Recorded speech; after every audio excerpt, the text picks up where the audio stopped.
बिस्मिल्लाहिर्रहमानिर्रहीम, अस्सलामुअलैकुम, सुबह बखैर and welcome to Suno Pakistan. मैं हूँ उज़ैर मलिक और मेरे साथ मौजूद है शो में नजफ राजा। हमें यकीन है कि आप सब खैर खैरियत से होंगे और अपनी ज़िंदगी भरपूर तरीके से एंजॉय कर रहे होंगे।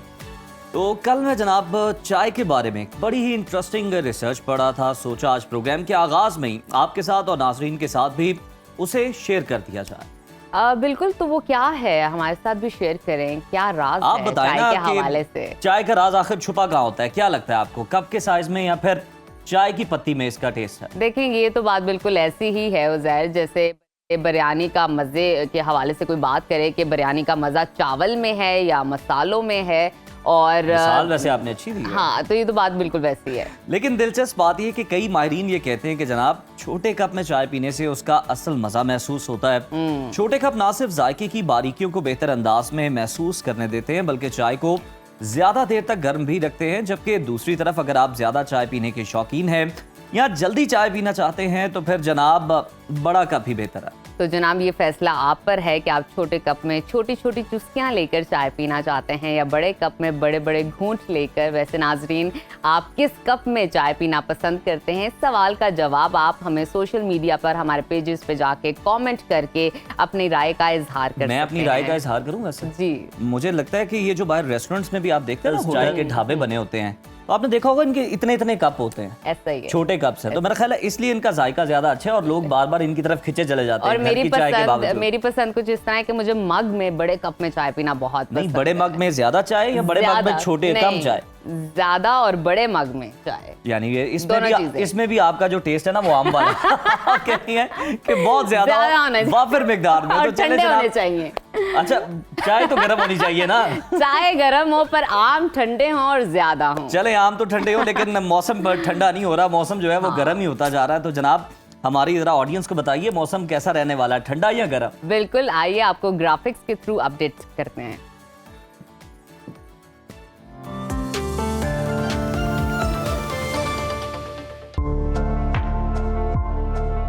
मुल्क भर में सर्दी की लहर बरकरार है मगर मौसम ने अजीब सूरत हाल इख्तियार कर ली। मुल्क के बालाई इलाकों में शदीद बारिशें और बर्फबारी का सिलसिला जारी है मगर पंजाब और सिंध में अभी से सूरज ने आंखें दिखाना शुरू कर दी हैं और टेम्परेचर में मुसलसल इजाफा हो रहा है। मुख्तलिफ शहरों में मौसम की क्या सूरत हाल है, आइए जानते हैं। सबसे पहले जिक्र करते हैं गिलगित बल्तिस्तान का,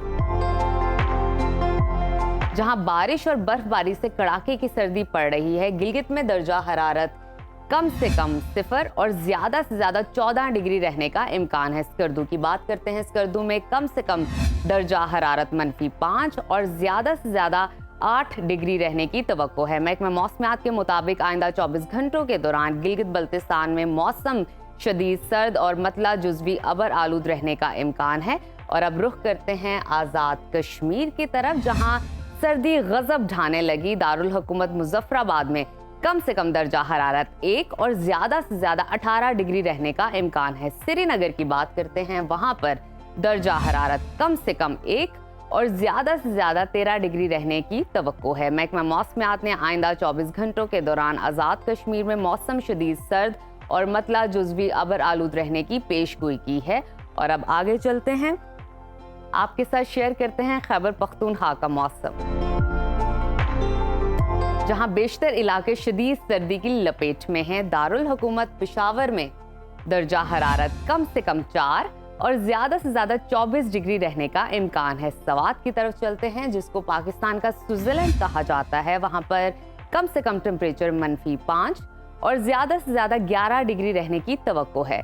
महकमा मौसमियात के मुताबिक आइंदा 24 घंटों के दौरान खैबर पख्तूनख्वा के ज्यादातर इलाकों में मौसम सर्द और खुश्क, जबकि बालाई अजला में शदीद सर्द रहने का इम्कान है। और अब नजर डालते हैं पंजाब के मौसम पर, जहां बेशतर अजला में मौसम सर्द और खुश्क रहेगा। सूबाई दारुल हुकूमत लाहौर में दर्जा हरारत कम से कम 8 और ज्यादा से ज्यादा 24 डिग्री रहने की तवक्को है। शहर बेमिसाल इस्लामाबाद में कम से कम टेम्परेचर 2 और ज्यादा से ज्यादा 21 डिग्री रहने का इम्कान है। मुल्तान की तरफ चलते हैं, वहां पर पारा कम से कम 8 और ज्यादा से ज्यादा 21 डिग्री रहने की तवक्को है। महकमा मौसमियात ने आइंदा 24 घंटों के दौरान उकाड़ा, साहिवाल, मुल्तान, बहावलपुर, बहावलनगर, रहीम यार खान में धुंध छाए रहने का इम्कान जाहिर किया है। और अब रुख करते हैं सुबह बलूचिस्तान के मौसम पर, जहां कल्लात और बारखान में बारिश और बर्फबारी के बाद सर्दी की शिद्दत में इजाफा हो गया है। सूबाई दारुल हुकूमत कोयटा का दर्जा हरारत कम से कम 1 और ज्यादा से ज्यादा 10 डिग्री रहने का इम्कान है। महकमा मौसमियात के मुताबिक आइंदा 24 घंटों के दौरान बलूचिस्तान के ज्यादातर इलाकों में मौसम सर्द और खुश्क रहेगा। और आखिर में हमेशा की तरह जिक्र करते हैं सुबह सिंध के मौसम का, जहां बेशतर अजला सर्दी की लपेट में है। कराची में दर्जा हरारत कम से कम 13 और ज्यादा से ज्यादा 28 डिग्री रहने का इम्कान है। हैदराबाद की तरफ चलते हैं, वहां पर कम से कम दर्जा हरारत 13 और ज्यादा से ज्यादा 27 डिग्री रहने की तवक्को है। महकमा मौसमियात ने आइंदा 24 घंटों के दौरान सक्खर, मोहनजोदड़ो, शहीद बेनजीराबाद, लाड़काना और गिरदोनवा में धुंध पड़ने का इम्कान जाहिर किया है।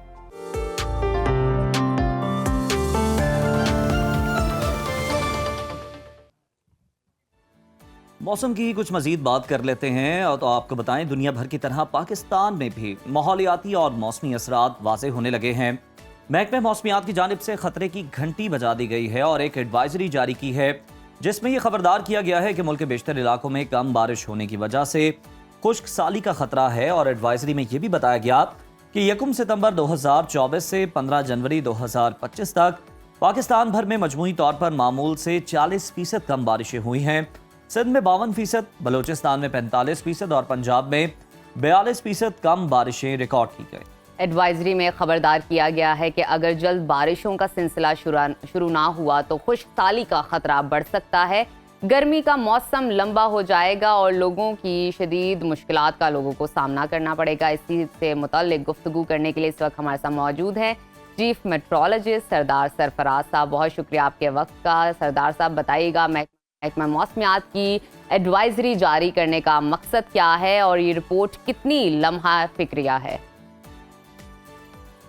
जी बहुत शुक्रिया। देखिए, जैसे उसमें जिक्र है रिपोर्ट में कि सितंबर से ऑनवर्ड पिछले 4 महीने गुजर चुके हैं, बल्कि अब तो जनवरी का भी आखिरी हफ्ता रह गया समझे।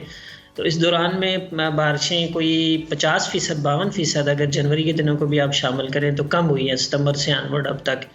तो जाहिर है कि जो आपकी विंटर सीज़न की बारिशें होती हैं, यही आपकी जो रबी की क्रॉप्स होती हैं उसमें गंदम और दूसरी जो लोकल क्रॉप्स होती हैं उनके लिए बड़ी अहमियत होती है इसकी। और फिर बारिशों के साथ साथ जब बर्फ़बारी भी कम हो, मामूल से ज़्यादा कम, पिछले चंद सालों से यानी पिछले कोई 4-5 सालों से 2019-20 से कम रह रही है बर्फ़बारी। जो एवरेज हमारी स्नोफॉल होती थी, तो स्नोफॉल आपको पता है कि एक ज़ख़ीरा के तौर पे, यानी वो जो दरियाओं में पानी का बहाव सारा साल बरकरार रहता है, वो स्नोफॉल ही की वजह से होता है कि जिस साल कम स्नोफॉल हो और उस साल ऑलरेडी ग्लेशियर्स ग्लोबल वार्मिंग की वजह से एक तरह से पिघलते जा रहे हैं, सिकुड़ते जा रहे हैं, तो फिर उसके साथ साथ अगर स्नोफॉल भी कम होती जाए साल ब साल तो वो भी एक मसला पैदा करती है। तो यूँ अगले अगर 3-4 महीने भी ऐसे मतलब आउटलुक या सिनेरियो इस तरह से है कि अगले 2-3 महीने एटलीस्ट अगले जो हैं उसमें भी बहुत कम बारिश। सरदार साहब, ये बताइएगा कि आइंदा दिनों में बारिशों का कितना इम्कान है और रवां सीजन में बारिशों का कोई हैवी स्पेल भी है या बस हल्की फुल्की बारिश होगी? आप हतमी तौर पे तो नहीं कह सकते, कोई एक तरह का स्पेल भी आ सकता है इस तरह का हैवी, लेकिन फिलहाल मतलब आपने देखा कि दिसंबर तक तो बहुत ड्राई गया और इस तरह से जनवरी में भी अभी तक माइनस में चल रहा है, कोई -50 की फिगर है, यानी जनवरी के जो जितने 20 दिन है 22 दिन है। तो इसी तरह से स्नोफॉल भी कम हुई है और अगले उसमें जनवरी के आखिर में एक स्पेल आता हुआ दिखाई देता है, लेकिन ज़्यादातर लाइट टू मॉडरेट रेन का स्पेल होता है और वो भी मुल्क के बालाई हिस्सों तक ही महदूद रहता है, जो पहाड़ी इलाके हैं उन तक ही। तो मैदानी इलाकों में तो खासकर बड़ा एक तरह से बहुत डेफिसिट में जा रहा है पूरे सीज़न की जो बारिश है उसकी एग्रीगेट। ठीक है, हमें ये भी बताइए, अगर मज़ीद बारिशें नहीं होती फॉर एग्जांपल, तो कौन कौन से इलाके खुश्क साली की जद में आ सकते हैं? देखिए, इसमें अभी जो अगर आपकी नज़र से गुजरी हो वो रिपोर्ट पूरी, तो उसमें एक मैप दिया हुआ है। तो उस मैप में पंजाब के बेशतर इलाके, ख़ासकर सेंट्रल पंजाब और नीचे सदर्न पंजाब और फिर सिंध तकरीबन पूरा ही और बलूचिस्तान का भी बेशतर हिस्सा, तो ये जो एरिया है ये सारा इस वक्त माइल्ड ड्राउट की उसमें है, यानी अगर 50% 40% से 50% बारिशें कम होती हैं तो उसको माइल्ड ड्राउट कहा जाता है। और अगर आगे सिचुएशन इसी तरह से रहती है तो फिर ये माइल्ड से मॉडरेट ड्राउट में जा सकता है, तो फिर सिचुएशन आगे मज़ीद ख़राब हो सकती है। इसलिए कि जब बिल्कुल ड्राई वेदर हो, ओपन मतलब ये कि क्लियर स्काई कंडीशंस हो, तो उसमें टेम्परेचर भी बढ़ने का रहता है, खदशा रहता है। तो ऑलरेडी कम बारिशें और फिर ज़्यादा टेम्परेचर, तो मॉइस्चर जितना मौजूद होता है ज़मीन में वो भी ज़्यादा तेज़ी से फ्लाई कर जाता है। बिल्कुल ठीक, बिल्कुल ठीक है सरदार साहब, बहुत शुक्रिया आपका इन डिटेल इन्फॉर्मेशन देने का। वेदर आप हमें बता रहे थे स्काई अपडेट्स के हवाले से, और मजीद कहाँ पे कब कब बारिशें हो सकती हैं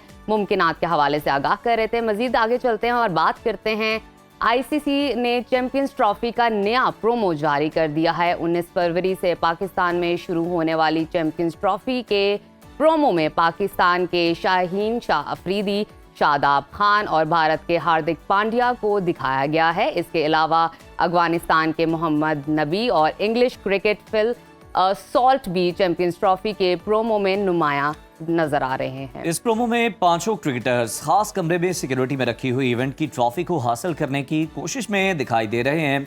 तो जनाब बड़ा अच्छा और दिलचस्प प्रोमो है। तो एक और खबर शामिल करते हैं अमेरिका से, जिससे मुतालिक आप खबरें जानना चाहते हैं। तो जनाब खबर ये कि नौमुंतखब सदर डोनाल्ड ट्रंप की इफ्तिताही दुआया तकरीब के दौरान खातून बिशप ने तारिकीन वतन के लिए रहम की अपील की, और जो कि बड़ी वायरल हुई, जिसमें उन्होंने ये कहा कि ये अफराद हमारे खेतों में काम करते हैं, इमारतों की सफाई करते हैं, और रेस्टोरेंट्स में जब हम खाना खाकर चले जाते हैं तो गंदे बर्तन यही धोते हैं। अगरचे इनके पास अमरीकी शहरियत या फिर ज़रूरी दस्तावेजात नहीं हैं, लेकिन इनमें से ज़्यादातर जराइम पेशा नहीं है, जो कि एक हकीकत भी है। ये लोग अपने ममालिक में जंगों और ख़राब हालात की वजह से यहाँ पर आए हैं।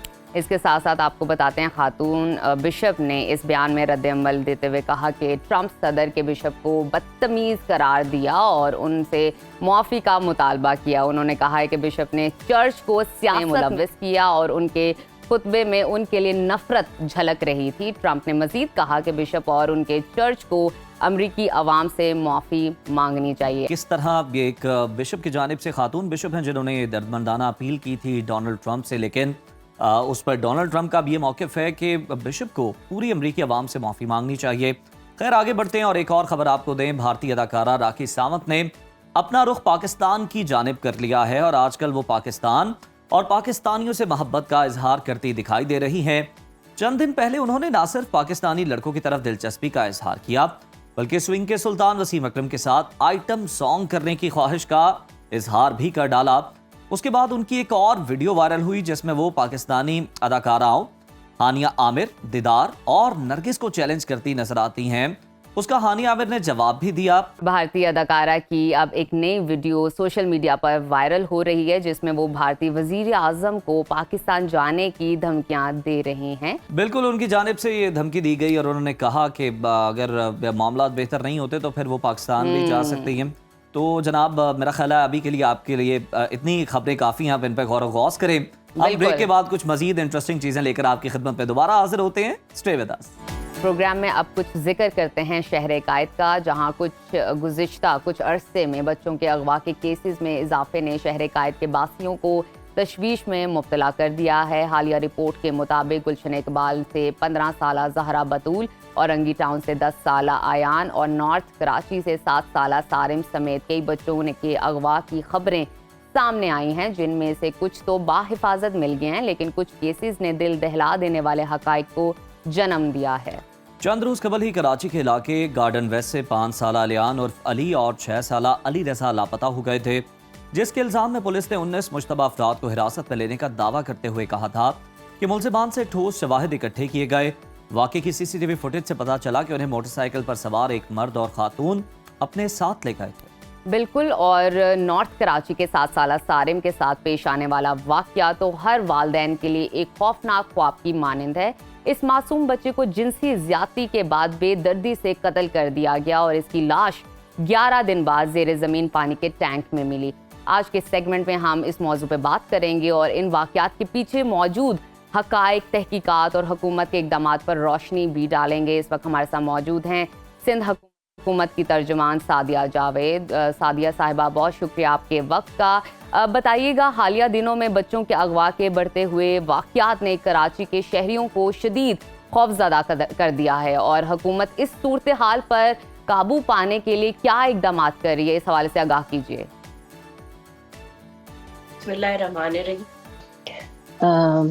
ये एक बहुत अनफॉर्चुनेट है कि इस तरह के मामलात रिपोर्ट हुए साल के शुरू दिनों में। लेकिन आपने खुद भी अपने इंट्रो में ये बात की कि बहुत सारे बच्चे जो कि अगवा की रिपोर्ट हुई, लेकिन वो कोई अपनी नानी के घर से जो है वो मिल गया और कोई सी व्यू पे आइसक्रीम खाता हुआ मिला। लेकिन 2 वाक़यात जो जिस पे गवर्नमेंट ऑफ सिंध पूरी तरह से जो है वो पुलिस जो है अपना काम कर रही है। सीएम और होम मिनिस्टर साहब जो हैं वो उन मामलात को खुद मॉनिटर कर रहे हैं। एक तो जो नॉर्थ कराची में वाक़या पेश आया और जो बच्चे की डेड बॉडी है वो पानी के टैंक से मिली है। मैं समझ सकती हूँ कि वालिदैन के लिए बहुत मुश्किल हालात होंगे, बहुत मुश्किल इस चीज़ को कबूल करना होगा। लेकिन देखें, वो जो हादसा हुआ वो with in the apartment premises हुआ।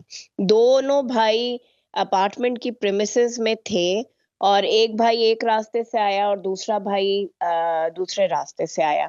अच्छा, और साथ ही जो इन्वेस्टिगेशन है उसकी लीड उनकी फैमिली की तरफ जो है वो जा रही है। तो हो सकता है कोई दुश्मनी हो या हो, लेकिन खैर होना नहीं चाहिए था, लेकिन वो वाकया हुआ है। अच्छा सादिया साहबा, ये तो आपने बात कर ली सारिम के केस की। ये बताइए 17 जनवरी को गुलशन इकबाल और औरंगी टाउन में पेश आने वाले जो हालिया गुमशुदगी के केसेस हैं, उनमें क्या पेशरफ्त सामने आई है? क्या तहकीकात में कोई नए शवाहिद भी मिले हैं? अगर मिले हैं तो शेयर कीजिएगा। देखिए, पुलिस जो है ना इन मामलात को देख रही है। जैसे गार्डन से जो वो छोटा बच्चा और 2 भाई जो हैं वो गायब हैं। तो जो मेरी कल तक की इत्तला थी, जो सीसीटीवी फुटेज या लोगों के प्राइवेट कैमरे के तहत वीडियो हासिल की गई है, वो बच्चे जो हैं वो चील चौक तक वो मोटरसाइकिल देखी जा सकती है। अच्छा। आपको उसके बाद आपको पता है कि पुराना कराची या लियारी इतना गुंजान आबाद है कि वहाँ कैमरा मेरा नहीं ख्याल है कि वो उस तरह काम करेंगे, क्योंकि सभी जानते हैं कि वो कितनी छोटी और पतली गलियां हैं। लेकिन पुलिस इन मामलात को देख रही है। देखिए, कराची पुलिस ने बहुत मुश्किल जो है वो केसेस सॉल्व किए हैं।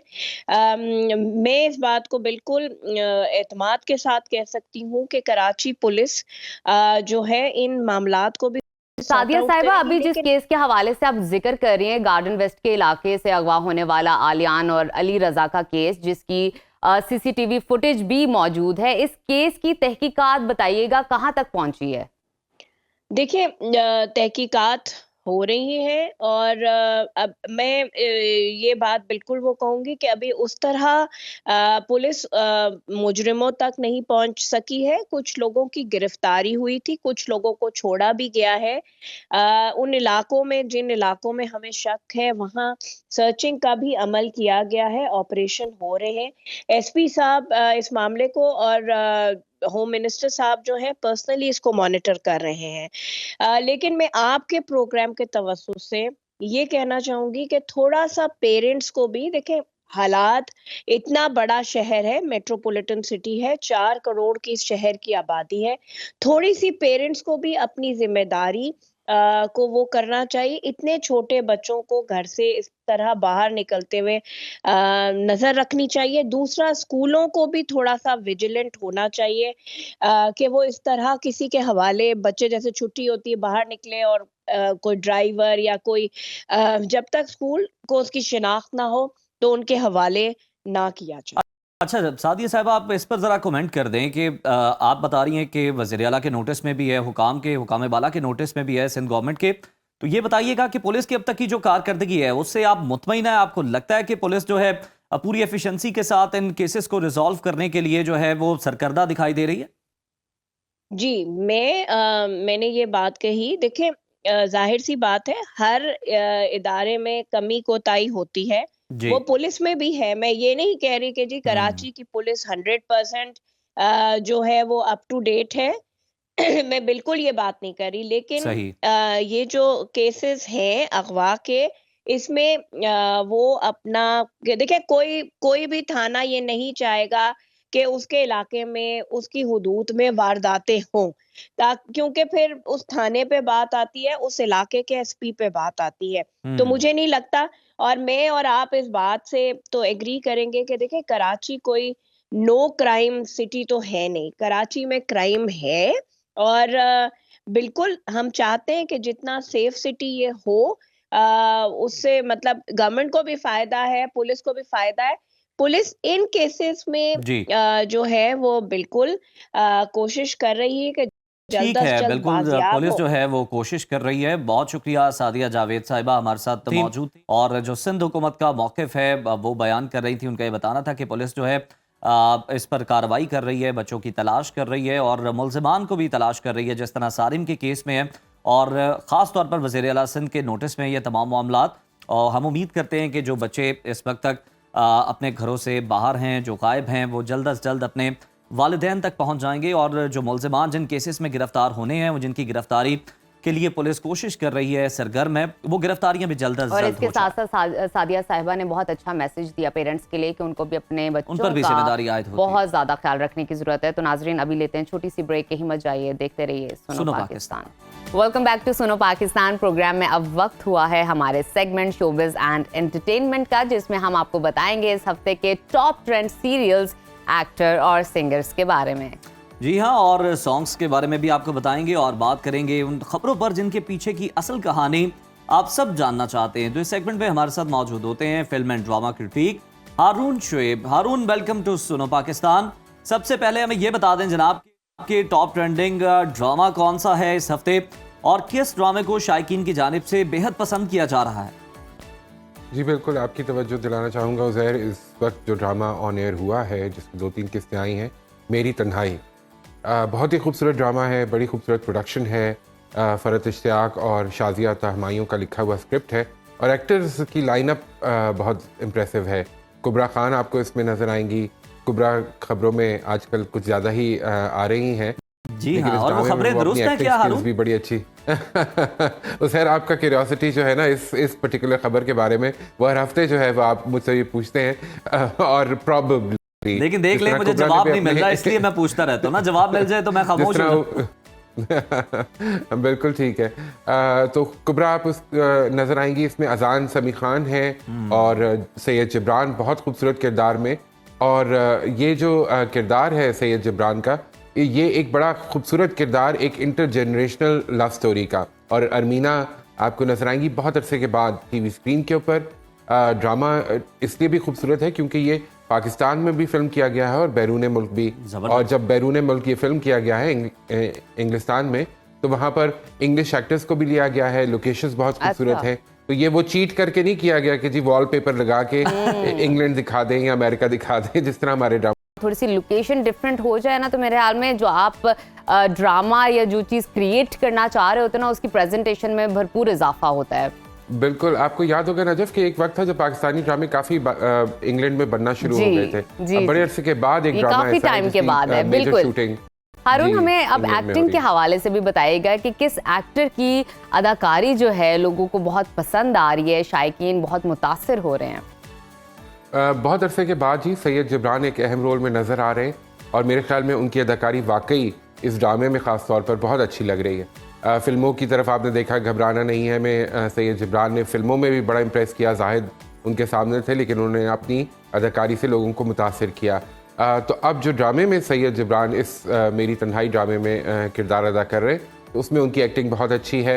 एंड इस्लामाबाद से उनका ताल्लुक़ है, और अब काफ़ी अर्सा हो गया उनको एक्टिंग करते हुए, लेकिन मुझे लग रहा है कि अभी तक उनको कोई ऐसा किरदार नहीं मिला था जिसमें वो टेलीविजन स्क्रीन के ऊपर अपनी अदाकारी का भरपूर मुजाहरा कर सके। बिल्कुल हारून, लेकिन वो इस ड्रामे के बिल्कुल साथ इंसाफ करते नजर आ रहे हैं अपने किरदार के साथ। यूके तो आपने घूम लिया, चलें आपको सरहद के पार लेकर चलते हैं थोड़ा सा। ये बताएं कि बॉलीवुड अदाकार सैफ अली खान के घर चोरी वाला आखिर मामला है क्या, मुकम्मल अपडेट्स क्या हैं, और सुनने में ये आ रहा है कि सैफ को अब हॉस्पिटल से डिस्चार्ज कर दिया गया है, वो ठीक है। बिल्कुल जी, सैफ अली खान अब हॉस्पिटल से घर वापस चले गए हैं और बड़ी हमने फुटेज देखी जिसके अंदर सैफ माशाल्लाह बिल्कुल ठीक ठाक, ऐसे लग रहा है कि जैसे कुछ हुआ ही नहीं। बड़ी ग्रेस के साथ वो चलते हुए अपने घर में दाखिल हो रहे हैं। तो बहुत अच्छी बात है उनकी फैमिली के लिए, करीना के लिए और उनके बच्चों के लिए कि सैफ सेहतमंद हैं और आहिस्ता आहिस्ता ये इंशाल्लाह ज़ख्म उनके हील हो जाएंगे। लेकिन ये जो पूरा एपिसोड हुआ है उज़ैर, इससे हमें बहुत से सवाल जहन में आते हैं कि एक तो ये कि एक्टर्स की सिक्योरिटी का क्या सिचुएशन है, दूसरा ये कि जनरली मुंबई में इस वक्त सिक्योरिटी का क्या सिचुएशन है जब इतना हाई प्रोफाइल इंसान जो है वो इस किस्म के हादसे का शिकार हो सकता है। और फिर तीसरी बात ये कि जब हम कुछ भारतीय मीडिया के बयान देखते हैं जहां वो ये इसको एक मजहबी रंग देने की कोशिश करते हैं, या मैंने तो यहाँ तक सुना कि जी इसमें बैरूनी ताकतों का हाथ है, तो मुझे बड़ी हंसी आई क्योंकि अक्सर हम ये जुमला अपने यहाँ सुना करते हैं जब भी कोई हादसा होता है तो हम सुनते हैं कि जी इसमें कोई बाहर से किसी की कॉन्स्पिरेसी है। तो ये कॉन्स्पिरेसी थ्योरीज जो है ये इंडिया में भी होती हैं। बिल्कुल।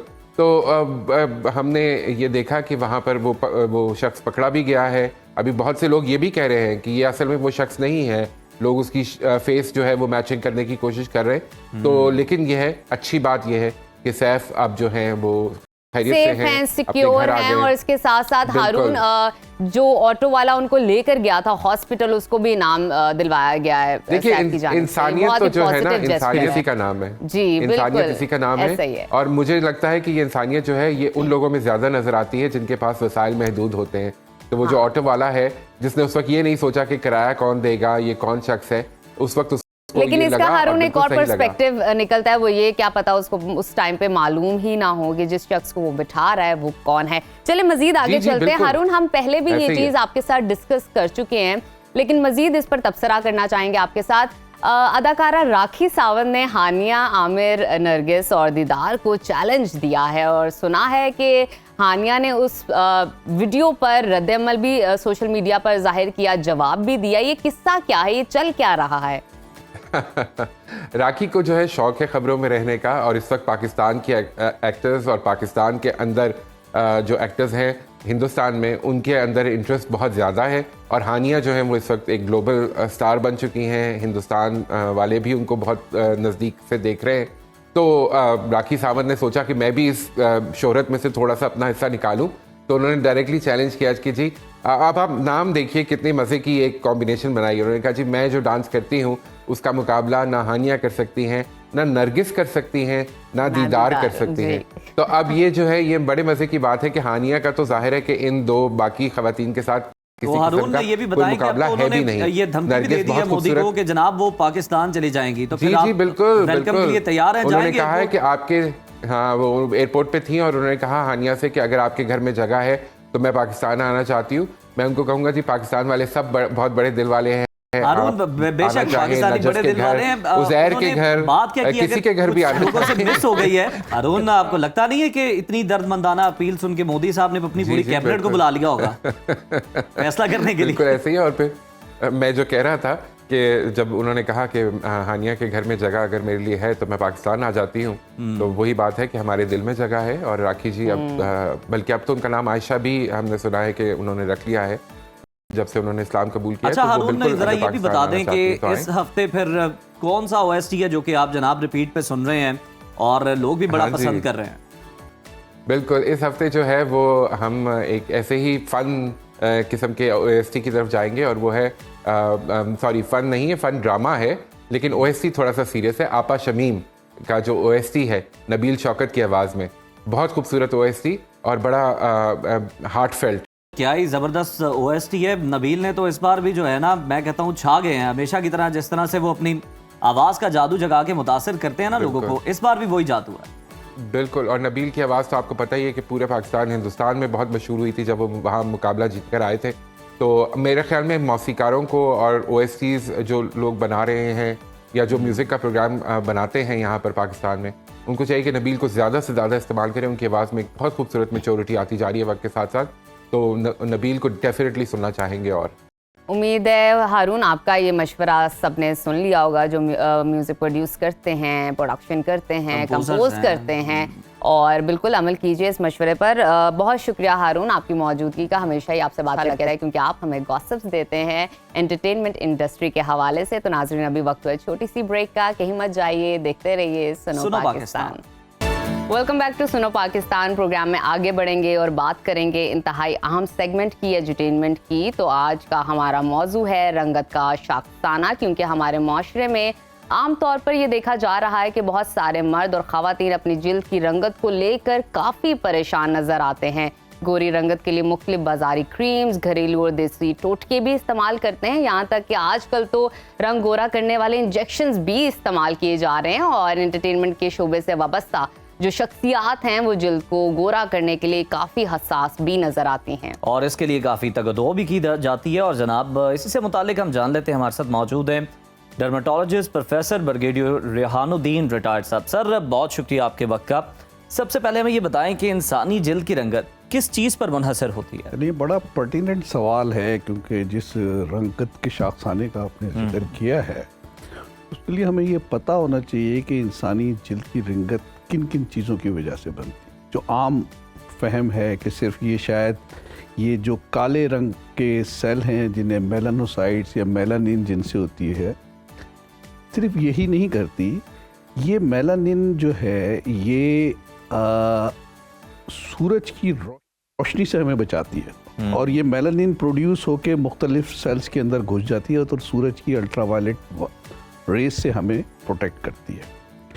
तो मेलानिन के अलावा खून की नालियों में हीमोग्लोबिन होता है, ये भी रंग को पर असरअंदाज होता है। अच्छा। और तीसरी चीज़ ये है कि ये मेलानिन आप समझ लें काला गुलाब है, तो हीमोग्लोबिन सुर्ख गुलाब है। और ये जिल्द की प्रोटीन होती है केराटिन, जो कि ये ऊपर के लेयर्स में होती है। सही।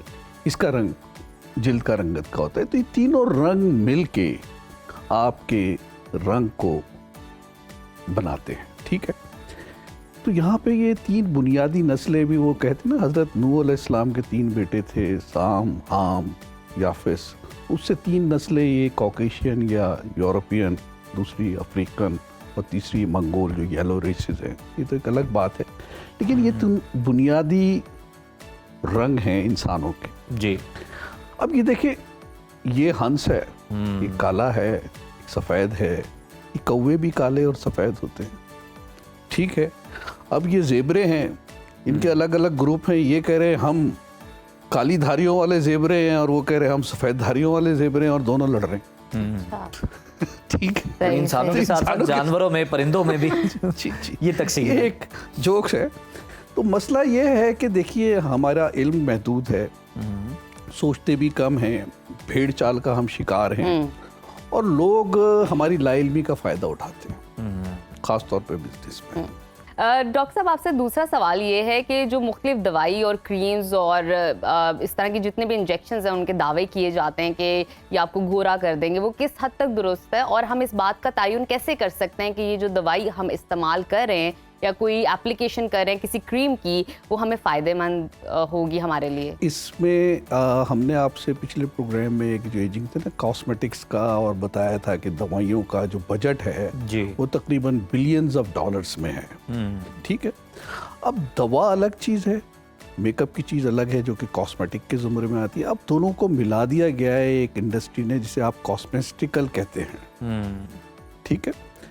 अच्छा, अब इनमें फ़र्क ये है कि दवा के लिए पहले आपको लेबॉर्ट्री में ये तयन करना पड़ता है कि जी ये वाकई रंग पर असरअंदाज होगी, फिर जानवर पर तजर्बा करना पड़ता है, अच्छा, फिर इंसान पर तजर्बा करना होता है, और इसमें बहुत रुकावटें होती हैं इनको, दवाओं वालों को, फार्मास्यूटिकल इंडस्ट्रीज़ को। उनके लिए ये जो मुस्तनद तजर्बा है और जो फ़ायद है, उसको साइंटिफिकली बताना पड़ता है, और उसकी बाकायदा एक किस्म की जांच पड़ताल होती है कि दुरुस्त कह रहे हैं या गलत कह रहे हैं। ठीक ठीक। सही।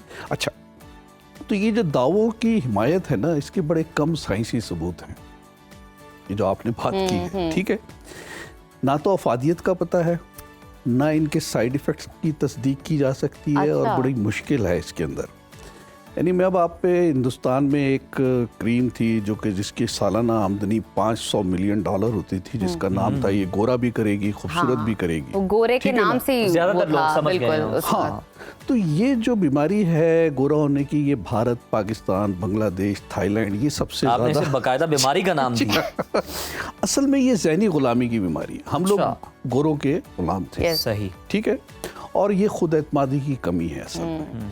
अब देखिए, हमारे एक दोस्त हैं, वो ये कहते हैं जब हम पर एलियन दुनिया में काबिज हो जाएंगे ना, तो हम सारे इंसान एलियंस की जो है ना शक्ल बनाने की कोशिश करेंगे। तो आप देखें आपके सामने ये आदमी, इसने सारी जिंदगी ओहो, इधर गुजार दी Legend. कि ये कैसे गोरा हो जाए। ठीक है, तो इंडिया के हवाले से ये इंडिया में एक ऑर्गेनाइजेशन थी, all India women's democratic association की। इन्होंने वो जो मैंने आपको दवा का बताया जी। उसके बारे में मुहिम चलाई कि ये जारहाना इश्तिहार है, क्यों आप कह रहे हैं कि जी ये गोरा करना, गोरा लफ्ज़ हमें पसंद नहीं है, ये तौहीन नाम आमीज़ भी है, फिर तब्दील करना सही, पड़ा मजबूरन सही। कंपनी को। झूठा है। तो फिर जी उन्हें गोरा खूबसूरत की जगह रोशन और खूबसूरत, और इसके लिए करोड़ों रुपए के इश्तिहार लगे। विच इज फेयर इनफ, रोशन या ग्लो तो करना। देखिए, ये रंगत अल्लाह की देन है, इस पे शुक्र अदा करना चाहिए, और उसी जिल्द की, उसी रंगत को खूबसूरत और बेहतर रखने की कोशिश रखनी चाहिए। कि ये जो हम देखते हैं, खास तौर पे बात कर लेते हैं शोबिस की, चकाचौंध हम देखते हैं जनाब, फ्लॉलेस स्किन होती है, और मैं कहता हूँ ये हर बंदा जानना चाहता है, हर किसी का सवाल है कि असल चेहरे उनके हकीकी जिंदगी में भी ऐसे ही होते हैं? अगर होते हैं तो फिर खूबसूरती का क्या राज है जो कि अब तक लोगों को नहीं पता चल सका? अब देखिए, इसके लिए थोड़ी सी ये आपको जाने पहचाने चेहरा मेरा ख्याल नजर आ रहा है। आप जवाब तस्वीरों की मदद से देना चाह रहे हैं? बहुत फेवरेट मैं है नाम नहीं लेना चाहता क्योंकि जाहिर है आप जानते हैं हाँ इन्हें। जी, जी, जानते हैं और जानते पसंद हैं, बात करते ये हैं। है कि ये ऐसे कैसे बन जाते हैं। अब मैं आपसे पूछता हूँ कि ये ऐसे इन कैसे? ख्वातीन का, हाँ, अब ये जो दो ख्वातीन आपको नजर आ रही हैं, इनमें क्या रिश्तेदारी लग रही है आपको? ये एक ही है, एक ही है। एक ही है। अच्छा, गुड, आपने अंदाज़ा लगा लिया। देखें, ये आम सी मेरा ख्याल है शक्ल सूरत है, इसको देखें, इसके साथ ये क्या कार्रवाई की जा रही है। ओहो, ठीक है, अभी देखिए, कई एक आध नहीं, बहुत सारे मेकअप मैन इन पे लगे हुए हैं। सही। इसमें सिर्फ ना मेकअप हो रहा है, कुछ बालों की आराइश कर रहे हैं, और उसके बाद इनकी संवारा जा रहा है इनके चेहरे को। ठीक है ना, आपके सामने तेज। अच्छा, बात यहीं पे नहीं ख़त्म हो गई है, उसके बाद भी फिर थोड़ा सा फोटोशॉप भी किया गया। यस, ठीक है, उनकी आंखें भी तब्दील की गई हैं, गर्दन भी तब्दील की गई है, और ये देखिए, ये अब एक पोस्टर की शक्ल में नजर आ रही है वही खातून, जिसको आइडियलाइज करेंगी खवातीन, जिसको देखने वाली, खातून आइडियलाइज करेंगी और इसको जो है ना इससे मुतासिर होंगी, और वो बनने की सब कोशिश भी कहेंगी जी करेंगी। मुझे ऐसा Perfection बना दे। exist नहीं करती। जी, ये बिल्कुल। मतलब एक झूठे दावे हैं, जिसे कहते हैं ना कि all that glitters is not gold. तो वो जो लताइफ हैं कि यार ये दुल्हन जो है ये तब्दील हो गई, ये सुबह तो वो रही नहीं है। तो ये आपके सामने है। तो जिल्द की सनत है, ये किस्म की प्रोडक्शन हो रही है, बड़ी तेजी से तरक्की कर रही है, जो आपने बात बताई। तो ये चल रहा है मामला, मगर हमें इस प्रोग्राम में लोगों को हकीकत बतानी। बिल्कुल ठीक। सही बात। अच्छा, मुझे इस हवाले से भी बताइएगा डॉक्टर साहब कि आजकल तब्दील करने के हवाले से ये जो इंजेक्शंस आगे में मार्केट में कि आपने अपने रंग को गोरा करना है, आपने क्रीम जो है अप्लाई नहीं करनी, ज़रूरत नहीं है, बस आप इंजेक्शन लगाएं, ठीक है, और 2 मंथ्स का या 3 मंथ्स का एक वो गैप रखते हैं, और उसके बाद वो आप पे असर करेगा, और आपने ये 5 इंजेक्शंस का कोर्स कंप्लीट करना है। इसकी हकीकत भी है इस चीज और में, या सुनने में ये भी सिर्फ आता है कि पैसे कमाने का जरिया है? बहुत सी मैं शख्सियात हैं इसमें शोबिस देखिए की, हकीकत बता जो सकता इस्तेमाल हूँ मैं कर आपको, चुकी मैंने शायद पहले भी बताया था इस प्रोग्राम में कि कोई भी बीमारी यानी कोई भी चीज़ है, उसके 2 ग्रुप बनाए जाते हैं। एक ग्रुप को आप दवा देते हैं और दूसरे को आप कोई दवा के बगैर कोई भी चीज़ दे सकते हैं, और एक और आदमी उनको चेक करता है। ना डॉक्टर को पता होता है, ना मरीज को पता होता है। तो बाद में पता चलता है कि जिसे दवा लगाई उसे तो 80-90% फ़ायदा हुआ, और जिसको कुछ भी ना मिला वो उसको भी 10-20% को फ़ायदा हो गया, जिसे आप प्लेसिबो इफेक्ट कहते हैं। ठीक है, अब मैं इस इंजेक्शन जिसका आपने नाम लिया है उसका जिक्र मैं किसी और हवाले से कहूँगा। ये latest text book of dermatology है, जिसे बाइबल कहते हैं डर्मेटोलॉजी की। अच्छा, ये इतना दर्जा है इसका 2024 की है। dermatology? जी जी, इसका 2024 का। तो इसमें जाहिर है उन दवाओं का भी जिक्र है जो कि रंग को कम गोरा करते हैं। बिल्कुल। उसमें ग्लूटाथियोन का जो इंजेक्शन का कहीं जिक्र नहीं। अच्छा, ठीक है, अच्छा, दूसरी भी दवाई जो बहुत कॉमन है उसके बारे में भी ये बताया है इसमें कि ये बहुत सारे मुल्कों से बैन कर दी गई है। तो जितनी भी ये जो क्रीम्स हैं ये इनमें मुज़िर या भी मौजूद हैं, मगर बात वहीं पे आ जाती है कि जो लोग आपके सामने ठीक हो जाते हैं वो उन्हीं 5-10% में होते हैं जो प्लेसिबो इफेक्ट से बेहतर हो जाते हैं, और वो फिर बेतहाशा उसका प्रोपेगेंडा और लोग ज़ाहिर है उसे कैपिटलाइज करते हैं, बिल्कुल उससे सही बात है। इश्तिहार ले लेते हैं ब्रिगेडियर और फिर बात चलती साहब ये बताइए कि फिर रंगत के बारे में आप क्या सजेस्ट करेंगे, क्या एडवाइस करना चाहेंगे लोगों को? जी देखिए, उसमें कुछ चीज़ें हैं जो कि ये जो मेलानिन की प्रोडक्शन है ना और उसके ऊपर असरअंदाज होती हैं, और तकरीबन ये वही हैं जो एज के लिए होती हैं, जो आपको दिखाई थी ना कि उम्र की रस्सी टीलोमेयर का जिक्र किया था, और उसमें एंटीऑक्सीडेंट्स होते हैं, उनके खिलाफ जो चीज़ें हैं वो मैंने उस दिन भी दिखाई थी, फिर दिखा रहा हूँ कि देखें ये विटामिन सी जिनमें है, उन फलों में जिनमें आपके सिट्रस फ्रूट्स जो कहलाते हैं, मौसमी, कीनू, संतरा और नींबू, इनमें विटामिन सी होता है, ये इनहिबिट करता है इस मेलानिन प्रोडक्शन को। इसी तरह विटामिन ई भी, ठीक है। अच्छा, ग्लूटाथियोन जो है वो इन चीज़ों में पाया जाता है, ये अनार, बादाम, बीज, संतरा, अदरक, सेब, आप इसमें खाएं, खा के देखिए, बिल्कुल ठीक है, ठीक है। विटामिन ए जो है इन फलों में मौजूद है, पपीता और गाजर, ठीक है, केला, इन चीज़ों को इस्तेमाल करें। ये देखिए सूडान में ये खूबसूरत तरीन और महंगी तरीन मॉडल है, दैट लेडी खूबसूरत, ठीक है। और ये आपने ट्रांसपोर्टर 3 की हीरोइन भी देखी होगी, ये इनके चेहरे पे बेतहाशा फ्रैकल्स हैं। तो बात ये है कि ये खूबसूरती जो है ना रंगत से नहीं, किरदार से, इल्म से, अखलाक से और बेलोसी से आती है। और इसकी मिसाल ये सुकरात है कि ये जो था अपने ज़माने में काफ़ी ये बदशक्ल समझा जाता था, लेकिन अभी तक हम 2500 साल याद रख रहे हैं। बिल्कुल ठीक, thank you so much doctor साहब, आपकी मौजूदगी का हमेशा बहुत सारी चीज़ें रिसर्च के पॉइंट ऑफ व्यू से हमें जानने का और सीखने का मौका मिलता है। तो नाजरीन, निखरी और गोरी जल्द ना सिर्फ जेनेटिक मामला है बल्कि मुसलसल देखभाल और सेहतमंद आदत का नतीजा है। अपनी जल्द को तरोताज़ा और सेहतमंद और पुरकशिश रखने के लिए डॉक्टर साहब की आसान तजावीज़ को अपने रोज़मर्रा के जो मामलात हैं रूटीन में रखें। हमारा बेहतरीन मशवरा है कि अपने कुदरती रंगत को आप फ़ख्र से उसको अपनाइए और उस पर अवेयरनेस हासिल कीजिए और अपना और अपने घर वालों का बहुत सारा ख्याल रखिए। तो नाजरीन, अभी वक्त हुआ है छोटी सी ब्रेक का, आपने कहीं नहीं जाना क्योंकि ब्रेक के बाद बहुत सारे सेगमेंट्स अभी बाकी हैं, तो देखते रहिए सुनो Pakistan. Welcome back to Suno Pakistan once again. Viewers, आज के दौर में हर कोई फिट, हेल्दी और पुरकशिश नजर आना चाहता है।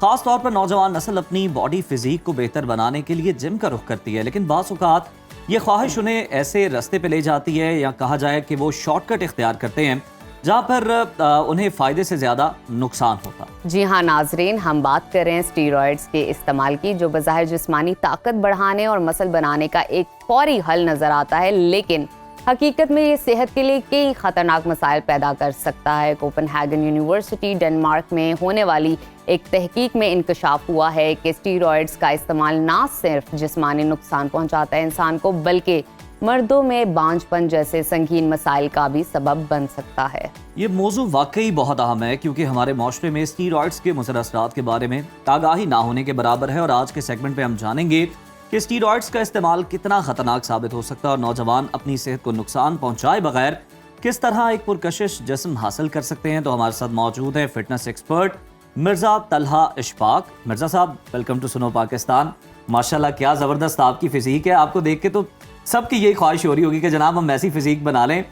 बाकी सवालात पर आने से पहले ये बताएं कि कितना अरसा लग जाता है इतनी अच्छी फिजीक बनाने में? Sir, it's an ongoing process and by the way, thanks a lot for having me on the show. तो इसमें it's been 15 years I'm into this sports you can say. मैंने पहले अपनी एजुकेशन कंप्लीट की, further I continued as a professional to take this sports as a career. तो बस लगे हुए हैं। मिर्ज़ा, इस तरह की बॉडी बनाने के लिए अमूमन जो लड़के हैं एक तो बहुत ज़्यादा पेशेंस खो देते हैं, साथ ही साथ उनको होता है स्टीरॉयड्स का इस्तेमाल कर दे, 3-4 महीने के अंदर हम ऐसी बॉडी बना ले। तो अगर कोई आपसे रिकमेंडेशन लेता है इस हवाले से तो क्या आपका जवाब होता है? बेशक लोग इस तरफ राग़िब होते हैं और सोसाइटी के अंदर ये कह लें कि it's a dark side of the sports, लोग इसकी तरफ आ जाते हैं सोशल मीडिया के ऊपर, या आप देख लें सेलिब्रिटीज़ वगैरह उनकी बॉडी वगैरह देख के तो फिर होता है लाइक किसी को इन्फीरियरिटी कम्प्लेक्स है तो वो कहते हैं कि जल्द से जल्द जो है इस चीज़ को कंप्लीट किया जाए। तो मैं एज अ प्रोफेशनल इस चीज़ को रेकमेंड नहीं करता, लेकिन अगर किसी ने इसको एज अ स्पोर्ट्स लेके चलना है तो you they have proper consultation from the doctor, endocrinologist, cardiologist. अगर आप ये ले रहे हैं तो आपने इसके साथ कौन सी चीजें लेनी है, किन चीजों का इंटेक करना है? एग्जैक्टली। अच्छा तलहा, ये भी जरा बता दें हमारी ऑडियंस के लिए कि स्टीरॉइड्स है क्या, किस हद तक ये नुकसान पहुंचाती है, और आपने अपने एक्सपीरियंस में क्या देखा है लोगों के साथ? स्टीरॉइड बेसिकली हार्मोन की एक टाइप है जो कि सिंथेटिक वे में, आप कह लेंगे आर्टिफिशियल वे में जनरेट की जाती है। ये लैब्स की प्रोडक्ट अंदर जो है प्रोडक्ट जो है डेवलप की जाती है। इट्स नॉट लाइक ये लोकल किसी बंदे ने इसको किया है, रिसर्च के बाद ये डेवलप की जाती है और सारे के सारा ये बाहर ही डेवलप हुई है, यहाँ पे तो नहीं हुई।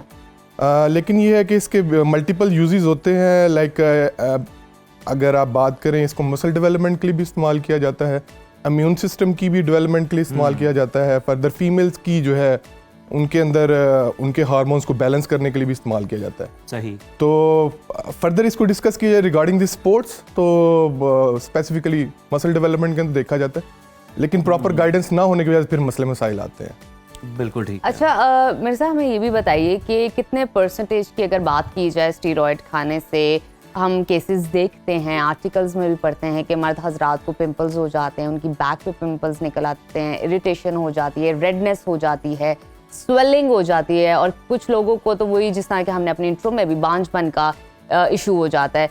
तो उस सूरत हाल में अगर आप मुझे बताना चाहें हमारे नाजरीन के लिए, कितने परसेंटेज ये ज़्यादा मुमकिन होते हैं इस तरह के सिम्टम्स आना? ये जो स्पोर्ट्स है, अगर इसकी बात की जाए, इसमें आपके जेनेटिक्स जो हैं बड़ा कंट्रीब्यूट करते हैं।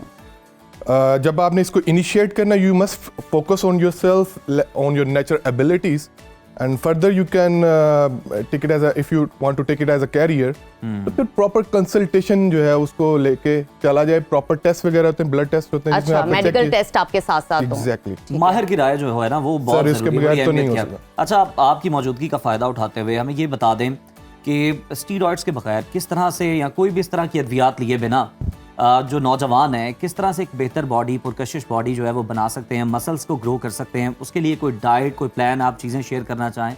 जी सर, मेरी एक्सपर्टीज इसी में है। Like on a natural notes, how can you develop your muscles, और अल्हम्दुलिल्लाह मैं जिस लेवल पे काम कर रहा हूँ, मैं लोगों को ट्रेनिंग भी देता हूँ एज अ पर्सनल ट्रेनर। तो उसके अंदर मेरे पास यू कैन से कि स्कूल गोइंग बॉयज़ भी आते हैं, कॉलेज गोइंग बॉयज़ भी आते हैं, तो उनको I always keep on the natural notes, organic way, proper diet, exercise, rest और हाइड्रेशन वगैरह, और उनकी ट्रेनिंग के थ्रू उनको फिर गाइड करता रहता हूँ, और अल्हम्दुलिल्लाह they have been able to get the results as well. ज़बरदस्त, ज़बरदस्त। अच्छा, ये बताइए कि हम जिस तरह से बात कर रहे थे, ये जो कुव्वत बख्श अद्वियात हैं, जिम के अलावा भी और भी जो स्पोर्ट्स हम देखते हैं उनमें भी यूज़ किया जाता है इन चीज़ों को, तो स्टीरॉइड्स हो गई या ये इस तरह की अद्वियात हो गई, ये मर्दों की तौलीदी सेहत पे भी बड़ा असरअंदाज होती हैं? सर, ये हो सकता है, ये नहीं कि नहीं होगा।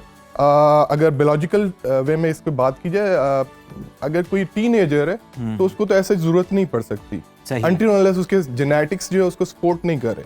लेकिन with the passage of time, जब एज बढ़ती है मर्द हजरात की, like when they cross 30 and 35, किस तरह से मतलब इसका अंदाजा लगाया जाता है कि इसके जेनेटिक्स जो हैं ये सपोर्ट नहीं करते इस चीज को? Sir, they have to get into the process at first, and proper diet लेंगे, उनको पता चलेगा, और अच्छी ट्रेनिंग करेंगे तो रिजल्ट्स आना शुरू हो जाएंगे। जाहिर बात है, with the passage of time ही आप एक्सरसाइज कर रहे हो, अगर आपकी बॉडी रिएक्ट नहीं कर रही, उस एक्सरसाइज पर रिस्पॉन्ड नहीं कर रही, तो फिर डेफिनेटली आपको पता चल जाता है कि जेनेटिक्स का इशू है।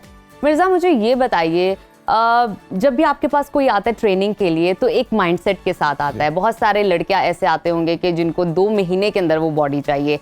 आप उनकी कॉन्वर्सेशन से, ऐसे भी आते हैं, वो कहते हैं कि हमने और कुछ नहीं करना, बस पेट कम करना। आप मुझे ये बताइए कि आप उनकी कॉन्वर्सेशन से क्या अंदाजा लगाते हैं कि ये सोसाइटल प्रेशर के अंदर है, पीयर प्रेशर के अंदर है, माशरती दबाव कितना मायने रखता है उस साइड पर? अगर हमारे माशरे की बात की जाए, बीइंग एन ऑब्जर्वर, हमारे यहाँ पे एक ही रुझान है कि रातों रात हर चीज़ अचीव कर ली जाए, उसकी वजह से काफ़ी मसले मसाइल आते हैं। तो मैं हमेशा उनको यही कहता हूँ कि it's an on going process. मैं अपनी एग्जांपल लेता हूँ कि मैंने पहले अपनी एजुकेशन कंप्लीट की, हायर एजुकेशन, ये बड़ा जबरदस्त मैसेज है आपका। तो फर्दर इसको आप आगे लेके चलो, तो एज अ कैरियर, और अगर आपको नजर आ रहा है कि आपके जेनेटिक्स इसको सपोर्ट कर रहे हैं तो you can go for it. लेकिन अगर आप अपनी फिटनेस को देखना चाहते हो तो ऑर्गेनिक वे में just keep on that pace, आपको रिजल्ट्स मिलेंगे इंशाल्लाह ताला, जो आपको आगे जाके अगली उम्र में when you will cross 35-40 आपको एग्जैक्टली बहुत ज्यादा हेल्प आउट करेगा। Thank you so much Mirza Talha Ishfaq, आपने बड़े अच्छे तरीके से ये गाइड किया और ये बताया, बल्कि मैं तो कहूँगा एक रास्ता दिखाया हमारे नौजवानों को कि जनाब आप पहले अपनी जेनेटिक्स को देख लें कि वो सपोर्ट भी करती है कि आप प्रोफेशनली बॉडी बिल्डिंग करें। अगर आपने फिट रहना तो फिर आप ऑर्गेनिक चीज़ों का इस्तेमाल करें, दूसरी एशिया की तरफ ना जाएं, और जो प्रोफेशनल है ना उनसे कंसल्ट करना बड़ा ज़रूरी है। कंसल्टेशन और रिकमेंडेशन और सजेशन बहुत ज़रूरी है एक्सपर्ट की। तो और ये ओवरनाइट नहीं होगा। हाँ, ये तो इम्पोर्टेंट है। इसमें आपको जो है ना रूटीन चाहिए, करते रहना होगा। रूटीन चाहिए, रेगुलर, हाँ लाइफस्टाइल है, रेगुलर होना पड़ेगा। तो अभी लेते हैं छोटी सी ब्रेक के ही मत जाइए, देखते रहिए सुनो पाकिस्तान। ब्रेक के बाद दोबारा से आपको खुश आमदीद कहते हैं प्रोग्राम में। स्कॉश का नाम सुनते ही जहन में पाकिस्तान के शानदार माजी की यादें ताज़ा हो जाती हैं, जहां पर हम देखते हैं कि जहांगीर खान और जान शेर खान की तारीखी कामयाबियां हैं जिन पर आज हम भी फख्र करते हैं। लेकिन अब स्कॉश के उफक पर एक नया सितारा चमक रहा है जो कि हमें यकीन दिला रहा है कि पाकिस्तान में स्कॉश का सुनहरी दौर फिर से वापस आ सकता है। जी हाँ, हम बात कर रहे हैं बहावलपुर से ताल्लुक़ रखने वाले स्कॉश चैंपियन सुहेल अदनान की, जिन्होंने हाल ही में British junior open squash championship के अंडर 13 कैटेगरी में शानदार कामयाबी हासिल करते हुए गोल्ड मेडल अपने नाम किया। सुहेल ने फाइनल मैच में मिस्र के खिलाड़ी को शिकस्त देकर टाइटल जीता और पाकिस्तान को 18 साल बाद इस कैटेगरी में फतह दिलाई। तो फिर आइए बिला ताखीर वेलकम करते हैं सुहेल अदनान को, जो कि हमारे आज के मेहमान हैं। कम उम्र और बासलाहियत स्कॉश चैंपियन है सुहेल। आपको सुनो पाकिस्तान में पहले तो हम खुश आमदीद कहते हैं, साथ हमें ये बताएं कि 18 साल बाद आपने ये एजाज़ जीता, तो क्या आपके तासुरात थे, कितना आपको अप्रिशिएट किया गया? सबसे पहले बताएं आप दोनों कैसे हैं? ठीक है, हम अल्हम्दुलिल्लाह बिल्कुल फिट फाट हैं। ऐसे ये पहला हमसे मेहमान है जिसने हमारा हाथ एग्जैक्टली ऐसे तो हमसे किसी ने कभी नहीं पूछा कि यार कैसे हैं आप। जबरदस्त सुहेल, बड़ा अच्छा आगाज आपने किया। अब हमें बताएं कि 18 साल बाद बड़ी कामयाबी है, तो क्या आपको मतलब किस तरह से अप्रिशिएट किया गया, आपकी क्या फीलिंग्स थी और आपको क्या लग रहा था कि आप ये कर पाएंगे? जी सर, मैं काफ़ी अरसे से इसकी ट्रेनिंग कर रहा था। मैंने टारगेट बनाया था। सबसे पहले मैं एशियन जूनियर जीता, अच्छा। फिर स्कॉटिश जूनियर, फिर ब्रिटिश जूनियर। मैं काफ़ी अरसे से ना बस माइंड था कि ये टाइटल जीतने। अच्छा, इस टाइटल पे खासकर आपकी नजरें थी? जी, तो मैं काफ़ी अरसे ट्रेनिंग कर रहा था। तो लास्ट टाइम जब जाने से ना 1 डे पहले, तो 28 तारीख की हमारी फ्लाइट थी। तो उसी टाइम में हमें वीज़ा मिला और उसी दिन ही मैच था मेरा। 28 तारीख को ही रात को फ्लाइट थी और सुबह मैच था। यानी आराम करने का भी मौका नहीं मिला? नहीं, तो ना हम गए थे 11 प्लेयर, तो उसमें से 10 के वॉकओवर हो गए, हमारी फ्लाइट लेट हो गई। तो सिर्फ मेरा मैच था, मेरी पहली बाय, दूसरा मैच था 5:30 बजे, तो मैंने फर्स्ट मैच विन किया था बगैर रेस्ट के। क्या बात है। अच्छा सुहेल, हमें ये भी यही हम लोगों को बताना चाहते हैं कि लोगों को वहां पर कामयाबियां तो नजर आती हैं, लेकिन उसके पीछे जो एफर्ट्स हैं ना, जो अनथक मेहनत वो है, भी देखना बहुत वो भी बता जरूरी है। सकें। सुहेल, हमें ये भी बताइए कि पाकिस्तान को आपने 18 साल बाद फतह दिलाई, तो ये मैच आपके लिए कितना इम्पोर्टेंट था और इसको जीतना कितना अहम था आपके लिए? क्या आपके इमोशंस थे उस टाइम पर? सारे मैच में जीता रहा था 3-0 3-0। इजिप्ट के काफ़ी प्लेयर थे, क्योंकि उनका काफ़ी यूएस का और इजिप्ट का बहुत बड़ा क्राउड आया था। काफ़ी उनके प्लेयर आए थे ज़्यादा, हर कैटेगरी में या तो यूएस था, इजिप्ट। पाकिस्तान के इतने प्लेयर नहीं गए थे। पर फाइनल था मेरा, यू कैन डू इट वाला मैच था। सारे कहते जीतने, हारने वाले को कोई नहीं पूछता, सिर्फ जीतने वाले को पूछता है। तो काफ़ी माइंड था, मैंने नमाज पढ़ी, अल्लाह को क्या अल्लाह बस जिता दे मुझे। अच्छा, मुझे ये बताएं कि आपका जो हरीफ था मिस्र के खिलाड़ी, आपने कोई उन पर खास तवज्जो की, उनकी पहले परफॉर्मेंस आपने देख रखी थी, कोई आप उनकी कमजोरियों से वाकिफ थे, कुछ आपको पता था इनकी स्ट्रेंथ क्या है, इन्हें किस तरह हराना? सर, सेमीफाइनल दिन ना पहले तो मैं लेट था, उसका मैच सुबह था, तो मेरा लेट मैच था, तो उसका मैंने मैच नहीं देख सका था। फिर मैं जब अपना मैच विन कर लिया था सेमीफाइनल, उसके दिन फाइनल था मेरा अगले दिन, तो रात को मैं उसका लाइव मैच चला था, तो वीडियो ना रिकॉर्डिंग थी, उसका मैं मैच देखता रहा काफ़ी देर। अपने कोच के साथ मैं पूछता, सर ये इधर वीक है, इसको इधर खिलाऊंगा, इधर ही अच्छा, इधर बॉल नहीं देनी, ये नहीं करना। तो जैसे ही मैच आया ना, पहली गेम 11-5, वो काफ़ी उनका क्राउड था, वो ना उनका बस नहीं था कि वो उनके कोचेज बहुत अंदर आ ज्यादा कर जाए। रहे थे, जी वो कोच मुझे ऐसे ये ना- बताएं, ये तो एक हम देखते हैं ना कि वो शीशा लगा होता है आगे, मतलब क्रिकेट में हम देखते हैं तो जनाब होम ग्राउंड का फायदा होता है। जिस तरह से इंडियन क्राउड प्रेशराइज करने की कोशिश करता है किसी बाहर वाली टीम को, तो वहां पे क्या आवाज आती है अंदर, आपको पता चलता है कि ऑडियंस क्या चाह रही है, क्या कह रही है आप? सर वो इतना पहले मैच का प्रेशर होता है, दूसरा वो पीछे से जब शोर मिचता है ना तो crowd वो pressure भी क्राउड होता है। प्रेशर होता है, काफी प्रेशर डाल देते हैं उनके कोचेज इजिप्ट वाले यानी ना। आपको सुनाई दे रहा होता है जी अंदर जी वो? जी जी सोहेल, हमेशा स्पोर्ट्स को जीतने के लिए, इसमें खेलने के लिए, पार्टिसिपेट करने के लिए आपकी कोई इंस्पिरेशन होती है? आप बताइए, आपका आइडियल कौन है इस मैदान में? इंस्पिरेशन कहाँ से आपको मिली? और पढ़ाई के साथ खेल को मैनेज करना कितना आसान है या मुश्किल है, ये भी बताइए। सबसे पहले तो पेश जहांगीर खान, जो उनका वर्ल्ड रिकॉर्ड है, क्या बात है। 555 मैच लगातार खूब। जीते। नाकाबिले उस शिकस्त। अभी तक उनका कोई रिकॉर्ड नहीं तोड़ Yes, सका। Triple yes. फाइव। जी, और वो थे हमजा खान, मोहम्मद हमजा खान, वो जो भी वर्ल्ड जूनियर चैंपियन बने। और उसके साथ साथ हमारी फैमिली गेम है, मेरे दादा बू खेलते थे, बाबा चाचू, तो क्या ऐसे हम बात खेलते है। रहे। जबरदस्त।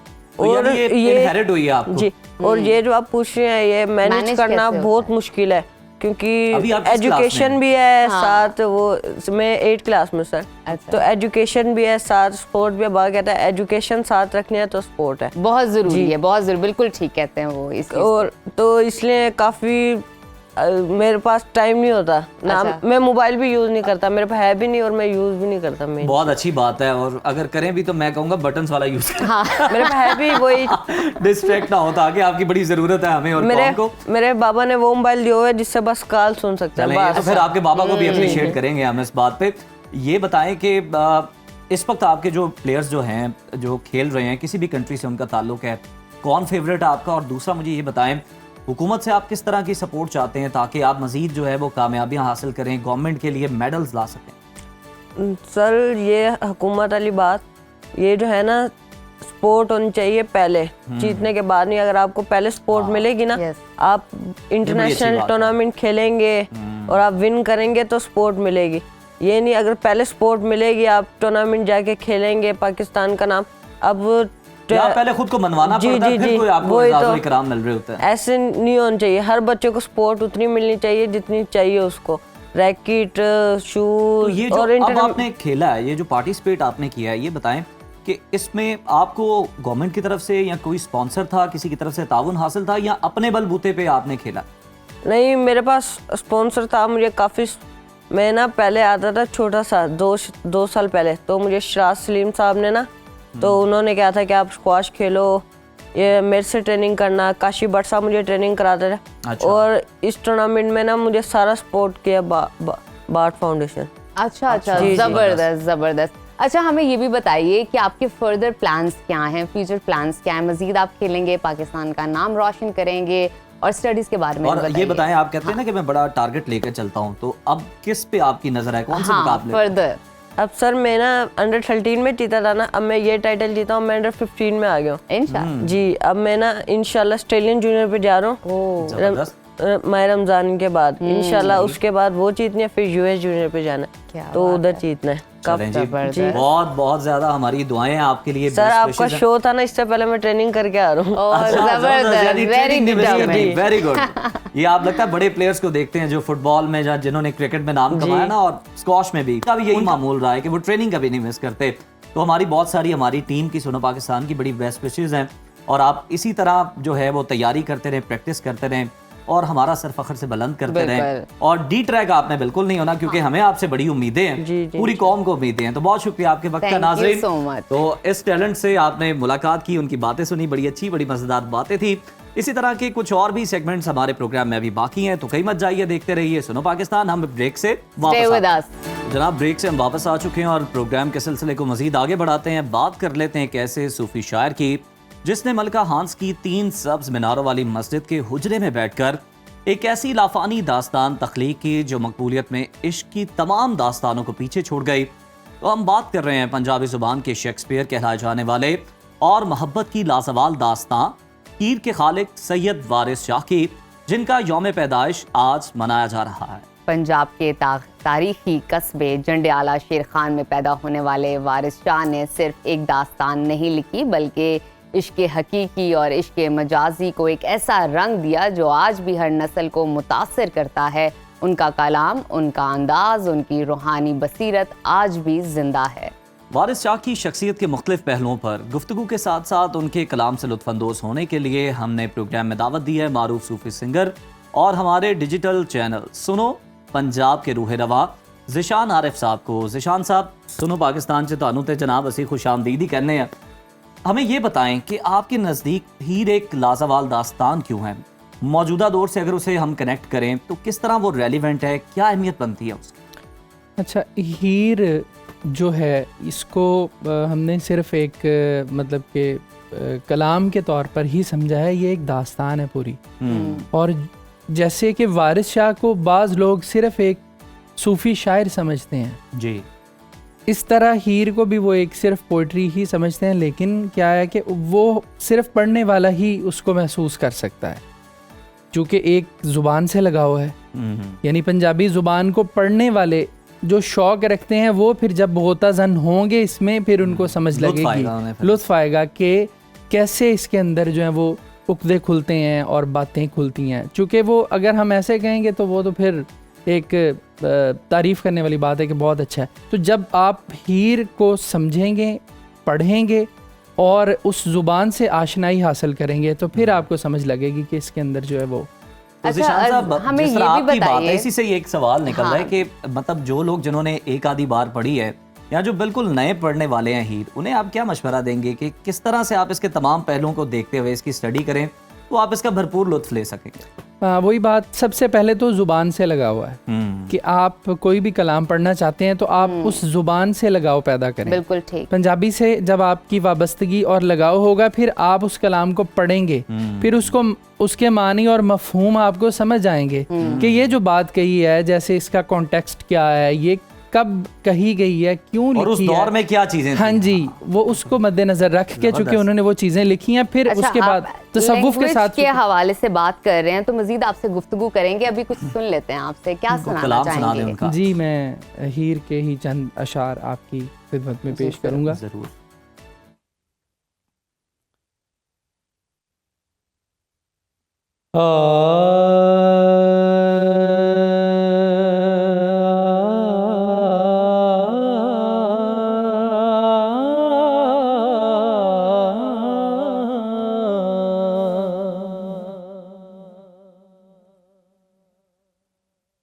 अव्वल हमद खुदा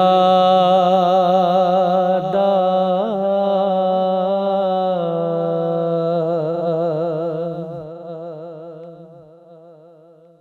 विरद कीजे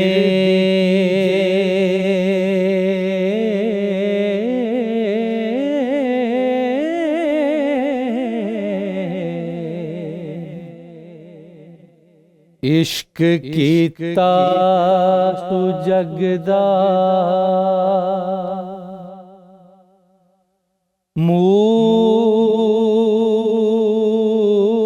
मूल मियाँ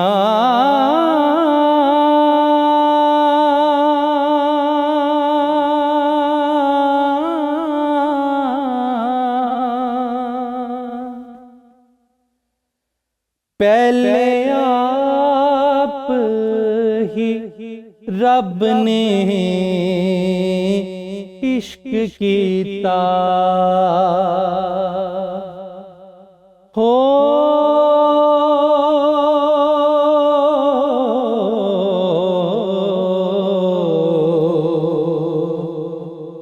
ते माशूक है नबी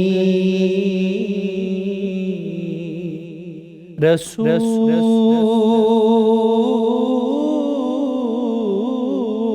मियाँ।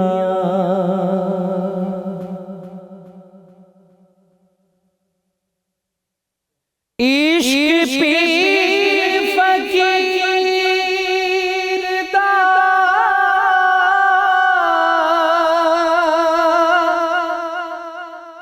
मर्तबा है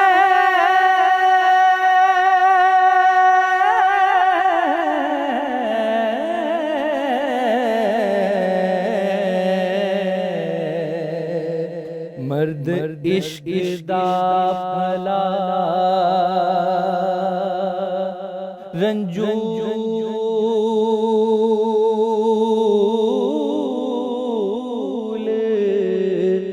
मियां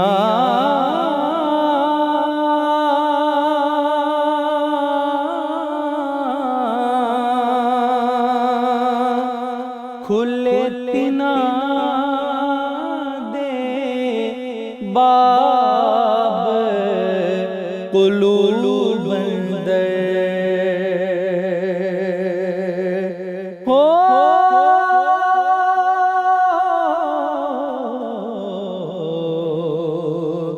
जिना कीता है इश्क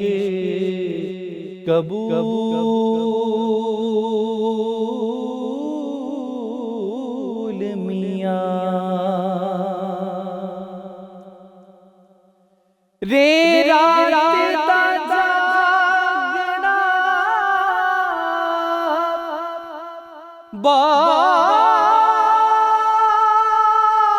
बात खा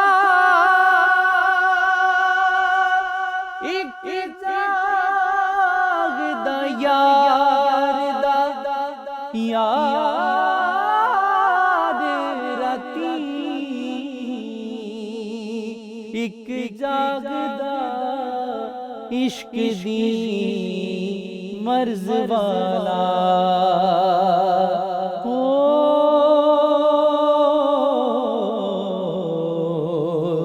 एक जागदा सख्त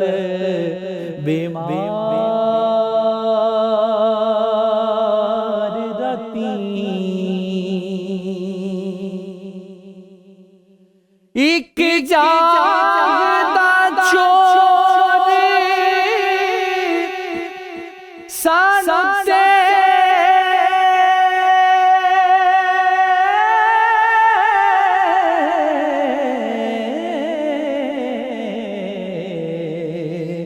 एक जागदा पहरेदार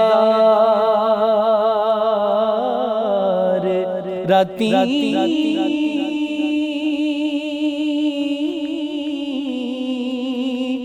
वारसा मियां सारे सो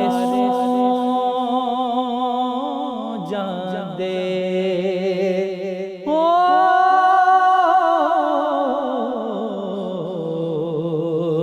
इको जागदा